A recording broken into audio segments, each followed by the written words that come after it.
All right, guys. So I've had some thoughts about the ongoing WordPress drama, but it's not really about the ongoing WordPress drama. It's more about what is, I think, causing some of the WordPress drama.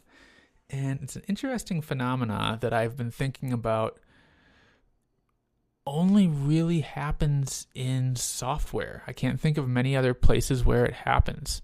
And it's that there seems to be a resistance to charging for things. So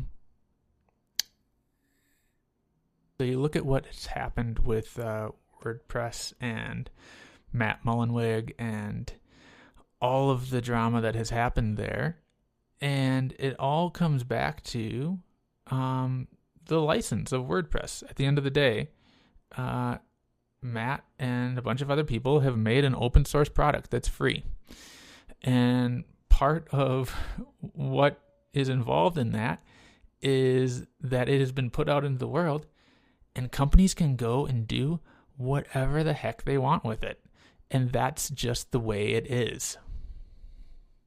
I think a lot of what we're seeing is that people are getting frustrated because they started down this path of open source and then realized too late, way down that path, that maybe their product isn't actually a good fit to be sustainable as an open source product.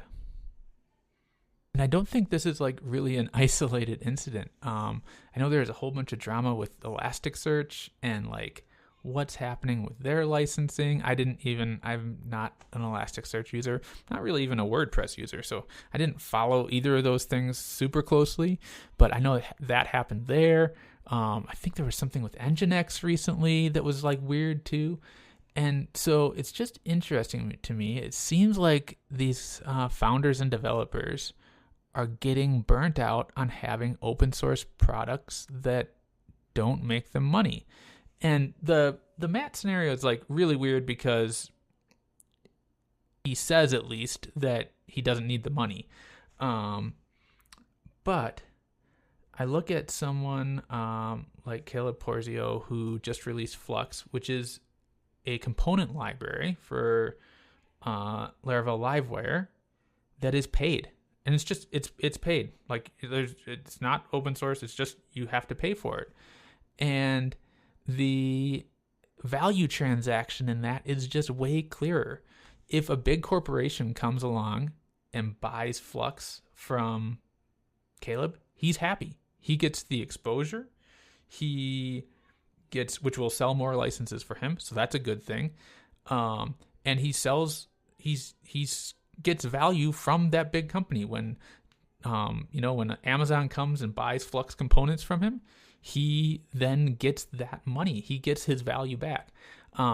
When Amazon starts a WordPress hosting system, WordPress doesn't get that value back. So I think people have there's maybe been some romanticization of open source and how viable it is to actually build a business off. And of course, there's like lots of gray areas, right?